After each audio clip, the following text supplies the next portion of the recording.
जैसे आपने जिक्र किया खान मार्केट गैंग और आपने कहा कि पोस्ट लोग रहते हैं, पोस्ट इलाका है। कौन लोग रहते हैं यहाँ पे? ये जो खान मार्केट गैंग जो टर्मिनोलॉजी है, ये अरुण जेटली ने सबसे पहले इस्तेमाल किया था और मजाक मजाक में उन्होंने इसको इस्तेमाल करना शुरू किया था। जर्मन यूट्यूबर का जिक्र किया, ध्रुव राठी को आप जिक्र कर रहे हैं कि वो चुनाव के समय हिंदुस्तान में आता है जर्मनी से, आकर के भारत में दुनिया भर में घूम रहा है, दुनिया भर में यूट्यूब बना रहा है और कह रहा है कि नरेंद्र मोदी तानाशाह है। तो आप सोचिए इतना बड़ा झूठा कैसे बोल लेते हो यार। अगर नरेंद्र मोदी तानाशाह होते हैं तो तुमको जर्मनी से आके भारत में यूट्यूब बनाने की इजाजत मिलती क्या? खान मार्केट गैंग या लेफ्ट लॉबी, क्या आपको लगता है कि ये गवर्नमेंट से भी ज्यादा पावरफुल है? कश्मीर फाइल्स में एक डायलॉग है कि सरकार उनकी है तो क्या हुआ, सिस्टम तो हमारा है। और इस बात को अभी कुछ दिन पहले स्मृति ईरानी ने भी कोट किया। और आप सोचिए कि अगर एक केंद्रीय मंत्री इस बात को कोट कर रही है, लेकिन इन आंदोलनकारियों ने उसका पालन नहीं किया। जब सरकार ने कहा कि भाई ये तरह से आप मत एक साथ बैठिए, ये खतरनाक हो सकता है, तो कहा गया बल्कि उन्होंने कैंपेन भी चलाया कि हमको जो सरकार बोल रही है हमको फॉलो नहीं करना, जितने प्रोटोकॉल्स हैं हमको फॉलो। एक पुस्तक का नाम है जो सुर्खियों में है, इसका नाम है Modi versus Khan market gang. अब ये खान मार्केट गैंग क्या है, क्या किसी रिलीजियस से जुड़ा हुआ है? इन सभी सवालों का जवाब देने खुद अशोक श्रीवास्तव जी आए हैं। सर, सबसे पहले स्वागत है आपका देवउत पे। नमस्ते नमस्ते। सर, सबसे पहला सवाल जो हमारे दर्शक जानना चाहेंगे, क्या क्या पर्पस को सर्व करता है ये किताब? देखिए, ये किताब जो है बेसिकली भारत में जो फेक नैरेटिव्स बनते हैं और ऐसे बहुत सारे फेक नैरेटिव्स लगातार बन रहे हैं भारत को लेकर, भारत के खिलाफ। तो ये किताब दरअसल जो भारत के खिलाफ लगातार फेक नैरेटिव्स बन रहे हैं, ये उनको एक्सपोज करने वाली किताब है। क्योंकि आप मृत्युंजय यूथ से जुड़े हैं, तो इसलिए इस किताब का एक बहुत बड़ा पर्पस ये है कि भारत का जो यूथ है उसके लिए मैं कुछ डॉक्यूमेंट करना चाहता था कि आज नहीं तो कल, आज नहीं तो 2 साल बाद, 5 साल बाद, 10 साल बाद जो भारत का यूथ होगा उसको कहीं डॉक्यूमेंटेड मिल सके कि किस तरह से इस दौर में भारत के खिलाफ लगातार एक एक करके फेक नैरेटिव्स गढ़े गए थे। तो ये किताब जो है, जैसा आपने शुरू में कहा, इस किताब का ना तो खान से कोई संबंध है, यानी रिलीजियस कोई इसमें एंगल नहीं है, ना इसमें इसका खान मार्केट, दिल्ली की एक बहुत फेमस पॉश एक बाजार है खान मार्केट, इसका खान मार्केट से भी कोई संबंध नहीं है। लेकिन एक शब्दावली है खान मार्केट गैंग जो 2019 में सुर्खियों में आई थी।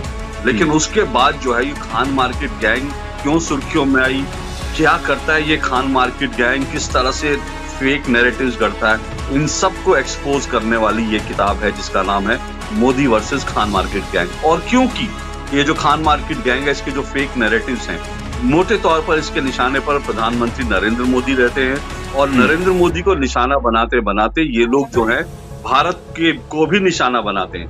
तो इसलिए Modi versus Khan market gang है और इसमें सिर्फ प्रधानमंत्री नरेंद्र मोदी नहीं बल्कि भारत के खिलाफ भी जो फेक नैरेटिव्स गढ़े गए हैं उन सबको इसमें एक्सपोज किया है प्रमाणों के साथ, सिलसिलेवार तरीके से। जी मृत्युंजय। सर, जैसे आपने जिक्र किया खान मार्केट गैंग, ये और आपने कहा कि पोस्ट लोग रहते हैं, पोस्ट इलाका है, कौन लोग रहते हैं यहाँ पे? देखिए मृत्युंजय, दरअसल ये जो खान मार्केट गैंग जो टर्मिनोलॉजी है, ये अरुण जेटली ने सबसे पहले इस्तेमाल किया था और मजाक मजाक में उन्होंने इसको इस्तेमाल करना शुरू किया था।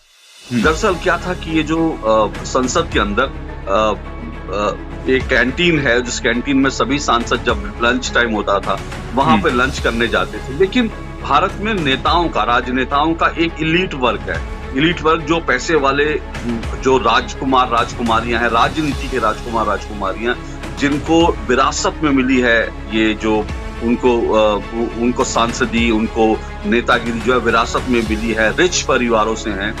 तो ये लोग जो हैं, ये सब इनका एक गुट था जो पार्लियामेंट की कैंटीन में खाना नहीं खाता था, क्योंकि पार्लियामेंट की कैंटीन इन्हें थोड़ा सा लगता है कि अरे वो तो उस तरह की पॉश नहीं है। तो ये सब लोग जो है, क्योंकि रिच परिवारों से लोग थे, तो ये जो खान मार्केट में खाना खाने जाते थे, खान मार्केट में बड़े महंगे रेस्टोरेंट, तो वहीं से जो है अरुण जेटली ने इनको कहना शुरू करा कि भाई ये खान मार्केट गैंग है, क्योंकि ये पार्लियामेंट की कैंटीन में नहीं बल्कि खान मार्केट के महंगे रेस्टोरेंट में खाना खाने जाता है। तो उस हिसाब से उन्होंने मजाक में उनको खान मार्केट गैंग कहना शुरू कर दिया था।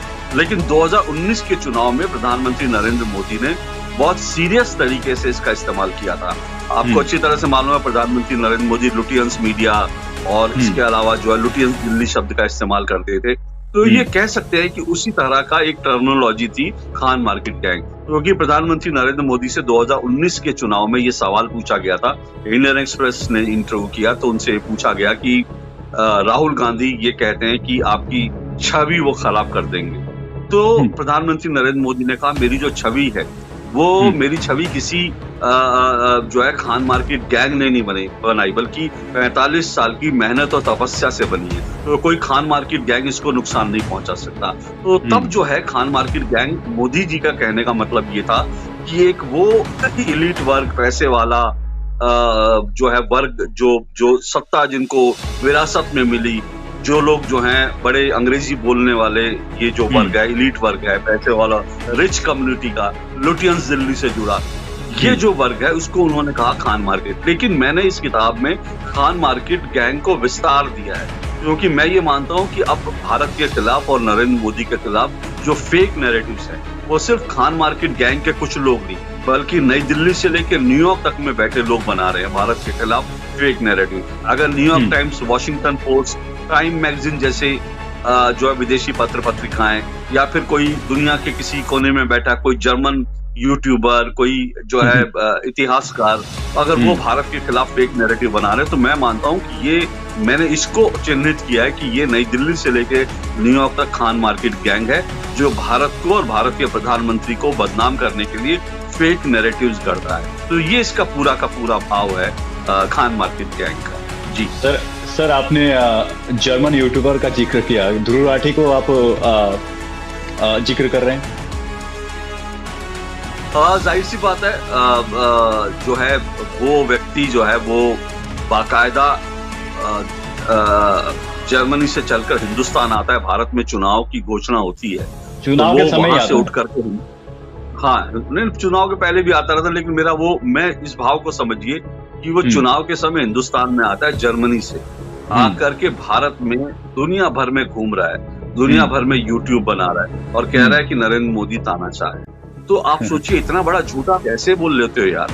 अगर नरेंद्र मोदी तानाशाह होते हैं तो तुमको जर्मनी से आके भारत में यूट्यूब बनाने की इजाजत मिलती क्या? लेकिन आप जर्मनी से चल के यहाँ आ गए, घूम रहे हैं और सब कुछ झूठ बोल रहे हैं, सब तरह तरह के झूठ बोल रहे हैं, और आप भारत में डेमोक्रेसी को बदनाम कर रहे हैं। तो ये जो इस तरह के लोग हैं, इनको एक्सपोज करने की जरूरत है। हालांकि आज ही मैंने देखा, एक वीडियो देख रहा था जिसमें एक व्यक्ति ने जो है सर एक चीज मैं बताऊंगा, उसने वीडियो बनाई थी डिक्टेटरशिप, जहाँ पे वीडियो बनाया था वहां से 5 या 6 किलोमीटर की दूरी पे है प्राइम मिनिस्टर का ऑफिस। वहीं पर बैठकर उसको प्राइम मिनिस्टर मोदी को बोल रहा है डिक्टेटर। यही तो मैं कह रहा हूँ, ये तो मैं कह रहा हूँ, इनको डिक्टेटर के मायने नहीं पता। ये वो पीढ़ी है जिन्हें डिक्टेटर के मायने नहीं पता है। आप सोचिए कि एक डिक्टेटर थी इंदिरा गांधी, कुछ समय के लिए वो डिक्टेटर बनी थी। हिंदुस्तान ने एक ही बार डिक्टेटरशिप देखी है और वो 1975 में देखी है। उस वक्त जो है इंदिरा गांधी के खिलाफ आप जो है दिल्ली से दूर जो है बैंगलोर में बैठकर आप कुछ नहीं कह सकते थे, कैलकाटा में बैठकर कुछ नहीं कह सकते, मुंबई में बैठकर कुछ नहीं कह सकते थे। और ये सज्जन जो है ये आते हैं और दिल्ली में प्रधानमंत्री निवास से 4-5 किलोमीटर के रेंज में घूम घूम कर कह रहे हैं भारत में डेमोक्रेसी नहीं है, खत्म हो रही है और ये भारत में तानाशाही है। इससे बड़ा झूठ क्या हो सकता है? तो इन झूठ लोगों के जो नैरेटिव्स हैं, इनको एक्सपोज करने की जरूरत है। देखिए असली तो इनको जनता मजा चखाएगी, मेरा तो ये मानना है। और मुझे एक चीज और बड़ी खराब लगी। जब मैं इस किताब को कंप्लीट कर रहा था तो मैंने इसका बहुत ज्यादा जिक्र किताब में नहीं किया, लेकिन थोड़ा सा जिक्र किया क्योंकि तब तक मेरी किताब लगभग कंप्लीट हो गई थी। लेकिन इसके सेकंड एडिशन में जरूर इसका भी जिक्र होना चाहिए और मैं जरूर करूंगा कि ये व्यक्ति जो है आता है और ये कहता है कि भारत में डेमोक्रेसी नहीं है, और ये कहता है भारत के लोकतंत्र को बचाने के लिए आए। ये और ये रवीश कुमार के साथ मिलकर एक फोटो ट्वीट करता है और लिखता है कि मैं अब आ गया हूँ और हम लोग मिलकर के भारत की डेमोक्रेसी को बचाएंगे। अरे तुम्हारी क्या हैसियत है, तुम भारत की डेमोक्रेसी को बचाओ? तुम अपना यूट्यूब चैनल को अपना काम करो, तुम मोदी को गाली देकर जो पैसा बना रहे हो वो काम करो, तुम्हारा काम ये है, तुम अपना ये सब चीजें करो।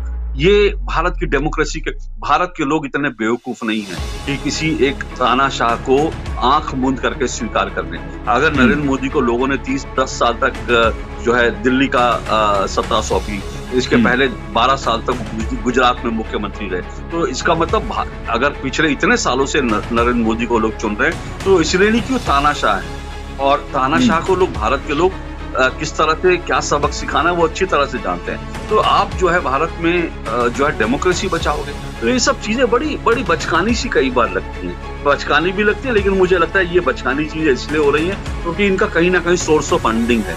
इनको कहीं ना कहीं ये सब काम करने के लिए इनको जो है फंड किया जा रहा है, इनको भारत को बदनाम करने के लिए पैसा दिया जा रहा है और शायद इसीलिए ये सब काम कर रहे हैं। तो इनको एक्सपोज करने की जरूरत है। तो एक छोटा सा व्यक्ति है, लेकिन इस बड़ी तादाद में जो है ये जो आज जो झूठ बोल रहा है, ये तो मुझे लगता है 4 जून के बाद जो है इसका झूठ जो है वैसे ही एक्सपोज हो जाएगा। तो लेकिन मुझे लगता है कि इसके पहले जो भारत में लगातार झूठ बोले गए 2014, 15, 16, 17, 18 और खासकर 2019 के बाद कुछ बड़े झूठ बोले गए। सीए के नाम पर जो झूठ बोला गया, कश्मीर के नाम पर जो झूठ बोला गया, राम मंदिर के नाम पर जो झूठ बोला गया, भारत में मुसलमान असुरक्षित है इसलिए जो झूठ बोला गया, इन सारे झूठ को एक्सपोज करने की जरूरत थी और मैंने अपनी किताब में इन तमाम झूठ को एक्सपोज किया। जी सर, खान मार्केट गैंग या लेफ्ट लॉबी, क्या आपको लगता है कि ये गवर्नमेंट से भी ज्यादा पावरफुल है इस वक्त? भले तो दिख नहीं रहे हैं लेकिन हो सकते हैं।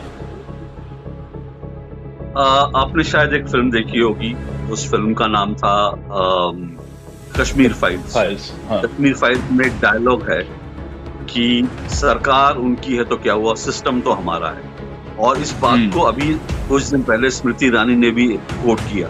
तो आप सोचिए कि अगर एक केंद्रीय मंत्री इस बात को कोट कर रही है कि सरकार उनकी है तो क्या हुआ, सिस्टम तो हमारा है, तो अभी जो है ये इकोसिस्टम पिछले 7 दशक में, पिछले 60-70 सालों में बना हुआ इकोसिस्टम है।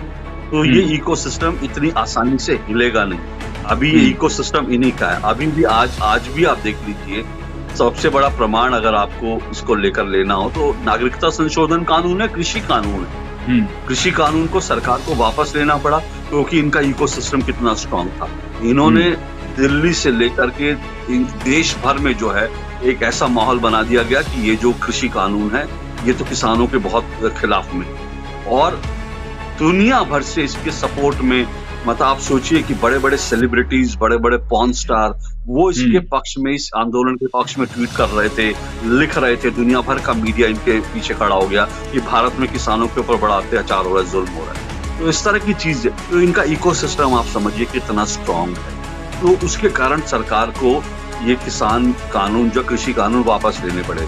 मैं मानता हूँ, मैंने इस किताब में इसका जिक्र भी किया है, मैं कोई कृषि एक्सपर्ट नहीं हूँ, लेकिन मैं मानता हूँ कि ये जो कानून थे ये किसानों की बेहतरी के लिए आए थे और शायद हो सकता है इसमें कुछ 2-4 चीजें ऐसी हो जो खराब हो, उनको बदला जा सकता था, उसमें सुधार किया जा सकता था, लेकिन इन्होंने मजबूर कर दिया कि वो पूरा का पूरा कृषि कानून वापस लेने पर सरकार मजबूर हो गई।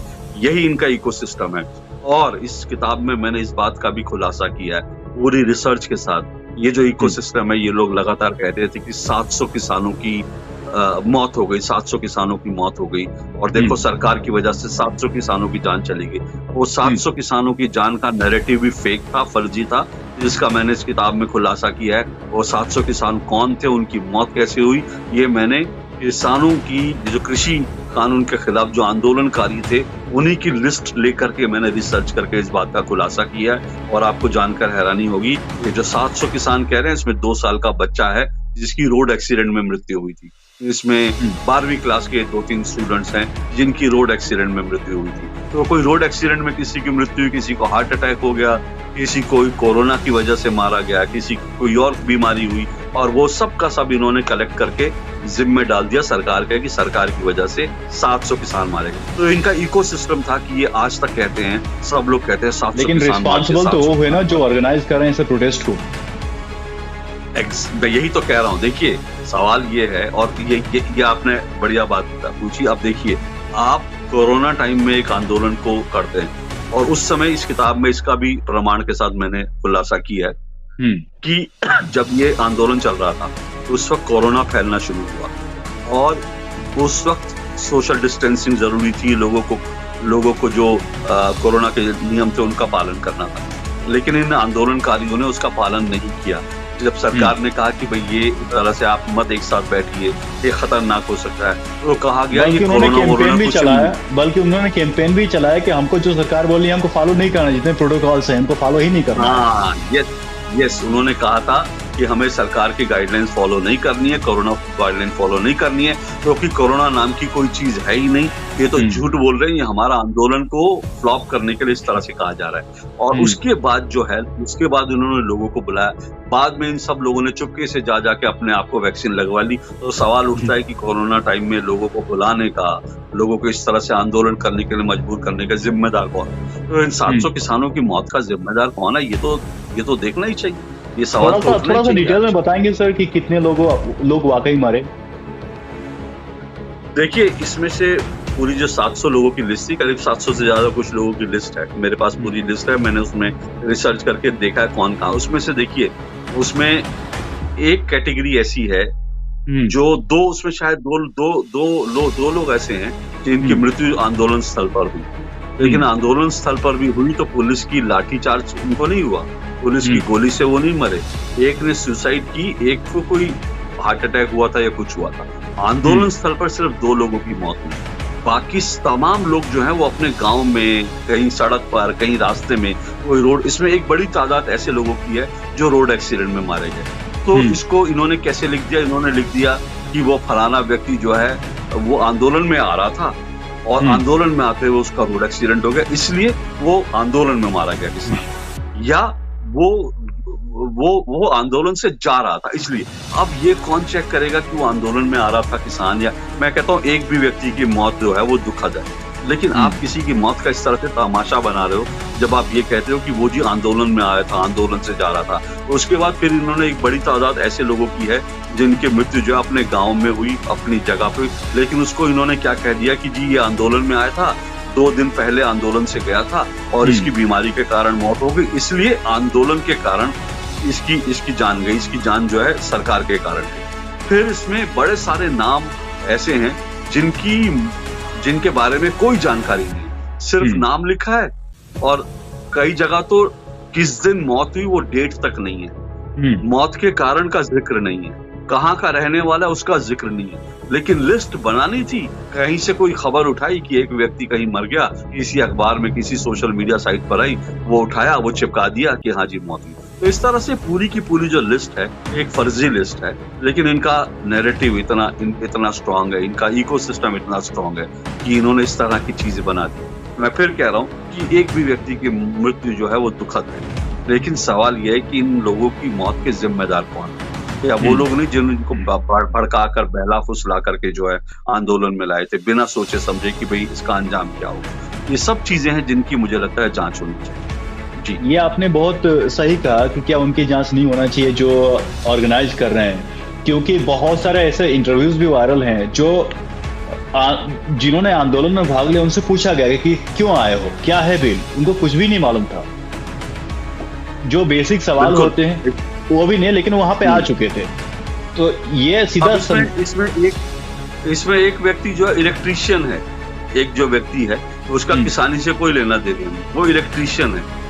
कोई सरकारी कोई कर्मचारी है जो रिटायर हो गया, अब उसको इन्होंने दिखाया कि ये सपोर्ट करने के लिए आया था आंदोलनकारियों को और इसके लिए। तो आप सोचिए इलेक्ट्रीशियन है, उसका किसी किसानों से कोई मतलब नहीं है, कृषि कानून से कोई मतलब नहीं है, लेकिन वो इनको सपोर्ट करने आ गया था और उसकी किसी बीमारी से मौत हो गई तो उसको भी इन्होंने डाल दिया। तो ये सब चीजें जो है, ये सब चीजें लोगों ने बिना देखे जो है, वो ये ना कहावत है, कौवा कान ले गया, कौवा कान ले गया, उसी तरह से इन्होंने ये पूरा का पूरा नैरेटिव गढ़ा है। जी सर, पिछले 10 सालों से प्राइम मिनिस्टर मोदी देश के प्रधानमंत्री हैं और बहुत सारे अपोजिशन लीडर्स भी मानते हैं कि प्रधानमंत्री ने कुछ तो अच्छा काम किया। लेकिन ये जो खान मार्केट गैंग है, या जो कुछ जर्नलिस्ट को बोल देते हैं कि ये तो गोदी मीडिया है, क्योंकि वो सिर्फ कोई तारीफ इनका एक और भी एक बड़े जर्नलिस्ट हैं, उनका नाम है रवीश कुमार। उनका कहना है कि प्रधानमंत्री मोदी का मीडिया का काम है गवर्नमेंट का अपोज करनी है, अपोजिशन का काम होता है गवर्नमेंट। मीडिया का काम है, मीडिया एक मिरर है, तो उसका काम है रिफ्लेक्ट फैक्ट्स को रिफ्लेक्ट करना। अगर गवर्नमेंट अच्छा काम करती है तो बिल्कुल तारीफ होनी चाहिए, खराब काम करती है तो निंदा होनी चाहिए। लेकिन इनका यही कहना है कि मीडिया अपोजिशन का काम करे। लेकिन अगर आप कोई अच्छा काम भी करता है, सर ये मेरा छोटा सवाल है, कोई अच्छा काम कर रहा है तो क्या मीडिया तारीफ नहीं कर सकती? बिल्कुल क्यों नहीं कर सकती। मैं तो ये कह रहा हूँ, अब आज ही एक खबर आई है कि भारत के जो बैंक्स हैं वो 3 लाख करोड़ के प्रॉफिट में है। भारत के बैंक्स, अब मुझे अच्छी तरह से याद है 10 साल पहले ये सिचुएशन थी कि भारत के बैंक्स जो हैं वो इतने बैड लोन्स के कारण इतनी बुरी सिचुएशन में थे कि लग रहा था कि भारत का कई बैंक जो है डूब जाएंगे। मेरे को अच्छी तरह से याद है, मुझे किसी ने कहा था कि 1 लाख रुपए से ज्यादा बैंक में मत रखो, क्योंकि बैंक अगर खत्म हो गए, डूब गए, तो फिर पैसा मिलेगा नहीं, रिटर्न नहीं। तो बैंकों की सिचुएशन ये थी। आज बैंक 2-3 लाख करोड़ के फायदे में। तो सवाल ये कि क्या ये अच्छा नहीं हुआ? आज देखिए हो क्या गया इस देश में, सिचुएशन ऐसी हो गई है। रश्मिका मंदाना एक एक्ट्रेस हैं, उन्होंने जो फ्लाईओवर मुंबई में जो ब्रिज बना है, उस ब्रिज की जो है तारीफ कर दी। समुद्र पर जो ब्रिज बना है, उसके बाद उनके पीछे ट्रोलर लग गए, उनको जो है गालियां दी जा रही है बदले बदली, उनका मजाक बनाया जा रहा है। क्यों भाई? अगर एक अच्छा काम हुआ तो उसकी तारीफ नहीं कर सकते? क्यों नहीं तारीफ कर सकते? अगर सरकार कुछ गलत कर रही है, आपको उसकी आलोचना करनी। वही लोग गाली देते हैं जो फ्री स्पीच को सपोर्ट करते हैं। एग्जैक्टली, मैं यही कह रहा हूँ ना कि आपको आलोचना करने का अधिकार है और आलोचना करनी चाहिए किसी भी सरकार की लेकिन आलोचना की बिंदु क्या हो? मैं यही कह रहा हूँ। मैंने जो कहा, देखिए इसमें एक तो विपक्ष है, मैं मानता हूँ कि देखिए विपक्ष को ये विपक्ष का अधिकार है, विपक्ष को ये हक है कि वो नरेंद्र मोदी के खिलाफ ऑल्टरनेट पॉलिसी लेकर आए और नरेंद्र मोदी को डेमोक्रेटिक तरीके से रिप्लेस करके खुद सत्ता में काबिज होना चाहता है, तो इसका डेमोक्रेटिक अधिकार है। एक जिन पत्रकार का आप नाम ले रहे हैं, उनके भाई साहब जो हैं, जो एक कांग्रेस के नेता हैं, उनके ऊपर रेप के चार्जेस लगते हैं, आरोप लगते हैं। उनको बचाने के लिए कांग्रेस के 5 बड़े धुरंधर वकील जो हैं दिल्ली से फ्लाई करके जाते हैं बिहार, जिनकी फीस 2 लाख से 5 लाख रुपए 1 घंटे की फीस है। ऐसे 5 वकील उन पत्रकार के भाई को बचाने जाते हैं। तो फिर सवाल ये है कि गोदी मीडिया कौन, उनकी पेमेंट किसने करी होगी? उनकी पेमेंट जो वो फ्री में गए, अगर फ्री में गए तो आपको ऑब्लाइज करने गए, तो असली गोदी मीडिया तो ये इंटरव्यू लिया था आपका मैंने एक इंटरव्यू लिया था, उसमें आपने बताया था कि किस तरीके से एनडीटीवी, शायद उस समय बिजनेस कोई चैनल था एनडीटीवी का, मेन वाला नहीं, लेकिन फिर भी एनडीटीवी का एक चैनल खुलता है और प्राइम मिनिस्टर के ऑफिस में खुलता है और वायरल भी काफी हुआ था, इस पे सैकड़ों आर्टिकल लिखे गए थे। बिल्कुल मैंने एग्जैक्टली उस असली गोदी मीडिया उसमें इसका जिक्र किया है कि एक ऐसा चैनल जिसका प्रधानमंत्री निवास में जो लॉन्च होता है, जिसके जो फंक्शन जो है राष्ट्रपति भवन बुक कराता है। राष्ट्रपति भवन कोई जो है कोई ऑडिटोरियम नहीं है कि जहां कोई जाए और बुक करा ले, कोई प्राइवेट स्पेस नहीं है, प्लेस नहीं है। लेकिन जो चैनल, जो लोग जो हैं राष्ट्रपति भवन को अपने कार्यक्रमों के लिए बुक कर लेते थे, जिनका जन्म ही प्रधानमंत्री निवास में हुआ हो, असली गोदी मीडिया वो है। असली गोदी मीडिया वो है जो दूसरों को गोदी मीडिया। इसलिए मैंने एनडीटीवी का जिक्र किया था। 2 या 3 दिन पहले प्रियंका गांधी जी के सम्मान में पुण्य प्रसून वाजपेयी का एक ट्वीट देखा। अब उस ट्वीट में सिर्फ इतना लिखना बाकी था कि कांग्रेस को वोट दो। आप सोचिए, सिर्फ इतना लिखना बाकी है, बाकी सब कुछ उन्होंने लिखा है, बस इतना लिखना बाकी है, कांग्रेस को वोट दो। अगर कांग्रेस, तो वो तो पूरी तरह से ऐसा लग जाएगा कि वो कांग्रेस का एक जो है प्रचार कर रहे हैं। तो फिर आप दूसरों को गोदी मीडिया कैसे बोल सकते हैं? मेरा सवाल इतना है। आप खुद एक पॉलिटिकल पार्टी के लिए प्रचार कर रहे हो, आप खुद एक पॉलिटिकल पार्टी की गोदी में बैठे हो, आप खुद कुछ नेताओं को प्रमोट करने में लगे हो, और फिर आप कह रहे हो नरेंद्र मोदी का जहां तक सवाल है, वो देश के प्रधानमंत्री हैं, उनको वो अच्छा करेंगे तब उसके खिलाफ हमको, तब उसके पक्ष में हमको बोलना चाहिए, और अगर खराब सर ये वायरल भी पूर्ण प्रसून वाजपेयी वायरल भी गए थे। अरविंद केजरीवाल से बोल रहे थे बहुत क्रांतिकारी है, यानी कि जी, वो एक इंटरव्यू फिक्स करते हुए पकड़े गए थे, जिसमें कि अरविंद केजरीवाल उनको गाइड कर रहे थे कि पीछे से ऐसे दिखाना, ये दिखाना, वो दिखाना, और फिर ये दूसरों को कहते हैं फिक्स इंटरव्यू लेने, जबकि खुद ये फिक्स इंटरव्यू करते हैं।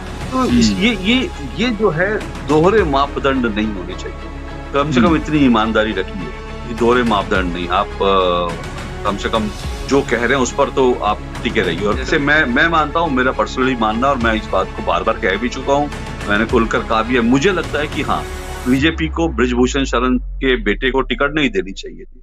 ये मेरा मानना है पूरी तरह से। मुझे लगता है कि बृजभूषण शरण सिंह वाला जब केस हुआ, बीजेपी को बहुत पहले एक्ट करना चाहिए था। तो हम इस मामले में बीजेपी की जो है हम करेंगे, बीजेपी के खिलाफ बोलेंगे, बीजेपी की आलोचना करेंगे, लेकिन ये लोग संदेश खाली पर नहीं बोलते। यही मैंने किताब में कहा है, संदेश खाली पर जिन्होंने एक भी वीडियो नहीं बनाया, ठीक है, मणिपुर पर जिन्होंने 25 वीडियो बना दिया, हाँ, एक शब्द नहीं बोला, वो दूसरों को गोदी मीडिया कहते हैं। तो आप जो है महिला सम्मान से जुड़े विषयों में भी आप राजनीतिक पार्टियां, कौन सी पार्टी को फायदा, कौन सा नुकसान, वो देखकर करते हैं और दूसरों को गोदी मीडिया कहते हैं। इसी बात की तकलीफ है। यही मैं कह रहा हूँ, दोहरे मापदंड नहीं होने चाहिए। थोड़ी तो ईमानदारी रखिए, थोड़ी तो अपने जो है ईमानदारी बरतिए और ईमानदारी दिखाइए। सर, जैसा हमने बात किया कि जो जैसे ही आप कुछ तारीफ करेंगे प्रधानमंत्री मोदी के लिए, कुछ भी बोलेंगे फेवर में, वैसे एक गैंग पीछे पड़ जाता है। चाहे वो आप एक्ट्रेस हैं, एक्टर हैं, चाहे आप जर्नलिस्ट हैं, एक गैंग पीछे पड़ जाता है ट्रोल करने के लिए, आपको हैरास करने के लिए। ये कौन है? क्या यही खान मार्केट गैंग है? ये खान मार्केट गैंग का इकोसिस्टम है। बड़ी दिलचस्प बात है, मैं कोई रिलीजियस बात नहीं करना चाहता, लेकिन मेरी किताब को लेकर और वैसे भी जो है, मुझे ट्रोल करने वाले 90% लोग जो है, कोई कलीम होता है, कोई सलीम होता है, कोई कुछ होता है, ये 90% लोग वही होते हैं। और एक सज्जन तो ऐसे मुझे पकड़ में आए जो मेरी किताब को, अब सोचिए कि इनके पास कोई काम नहीं है, वो जो है मेरी किताब को बुक कर करके जो है कैंसिल करवा रहे हैं, वो सिर्फ ये दिखाने के लिए कि मेरी किताब जो लोकप्रिय नहीं। तो आप सोचिए कितना टाइम है इन लोगों के पास। क्या आपको लगता है सर कि जो ये फेक नैरेटिव का आपने जिक्र किया, इसको फैलाने के लिए देश में, खासतौर पे कहीं इलेक्शन होता है तब ये लोग एक्टिव काफी हो जाते हैं, सक्रिय हो जाते हैं, तो क्या आपको लगता है इसको फैलाने के लिए पैसे बाहर से, फंड बाहर से आते हैं? देखिए, मेरे पास कोई प्रमाण तो नहीं है, लेकिन ये एक चीज का प्रमाण है। जॉर्ज सोरोस जो है, अरबपति पूंजीपति जो है, विदेश में बैठा हुआ, उसने ये खुद कहा था कि मैं नरेंद्र मोदी को हराने के लिए अपनी तिजोरियां खोल दूंगा। तो अगर कोई अरबपति जो है पैसा लुटाने के लिए तैयार बैठा है इसलिए कि नरेंद्र मोदी को हरा सके, तो इसका मतलब है कि कहीं ना कहीं तो कुछ तो है, उसका पैसा कहीं ना कहीं तो जा रहा होगा, कहीं ना कहीं तो उसने जो कहा उस काम में लगा होगा। अब वो पैसा कहाँ जा रहा है ये नहीं, ये अपने आप में जांच का विषय है। लेकिन एक चीज मैं कहता हूँ, देखिए, जहां तक सच झूठ की बात है ना, आपने पत्रकारों की बात करी। अब देखिए, राहुल गांधी, मल्लिकार्जुन खड़गे और अरविंद केजरीवाल, ये सब लोग जो है आज की तारीख में ये बात कह रहे हैं कि 2024 का चुनाव अगर नरेंद्र मोदी जीत जाएंगे तो देश में तानाशाही आ जाएगी, संविधान खत्म हो जाएगा, 2024 के बाद कोई चुनाव नहीं होगा। जैसी ये बात कहते हैं तो ये ध्रुव राठी टाइप जो हैं यूट्यूबर, रविश कुमार टाइप पत्रकार जो है, ये भी कहते हैं कि हाँ, भारत में तानाशाही आ जाएगी, भारत में जो है चुनाव नहीं होगा। लेकिन ये लोग इस बात को फैक्ट चेक नहीं करते कि इन नेताओं ने, राहुल गांधी और केजरीवाल ने, यही बात 2019 में भी कही थी। तो अगर इन्होंने 2019 में कहा था कि मोदी और शाह आ जाएंगे तो ये चुनाव भारत का आखिरी चुनाव होगा, तो ये तो झूठे ऑलरेडी साबित हो चुके ना, क्योंकि 19 के बाद 2024 का चुनाव उल्टा इनसे सवाल पूछा जाना चाहिए। 2024 उल्टा इनसे सवाल पूछा जाना चाहिए कि आपने किस बेस पे, किस आधार पे ऐसे बात कही है। बिल्कुल आप सही कह रहे हैं कि इनसे पूछा जाना चाहिए कि आपने 2019 में भी यही कहा था और आज भी आप यही कह रहे हैं, तो इसका मतलब आप तो ऑलरेडी झूठे साबित हो चुके हैं। लेकिन उनको काउंटर नहीं करना, बल्कि उनके झूठ को आगे बढ़ाना, ये आपस में दिखाता है कि ये पूरा गैंग जो है किस तरह से एक साथ मिलकर काम करता है। एक झूठ कोई नेता बोल देगा और ये पूरा खान मार्केट गैंग उस झूठ को फैलाने में लग जाए, कोई फैक्ट चेक नहीं करता। सर, आपने इंदौर द यूथ से बात की, इसके लिए बहुत बहुत धन्यवाद आपके समय के लिए sir. Thank you so much, बहुत बहुत शुक्रिया।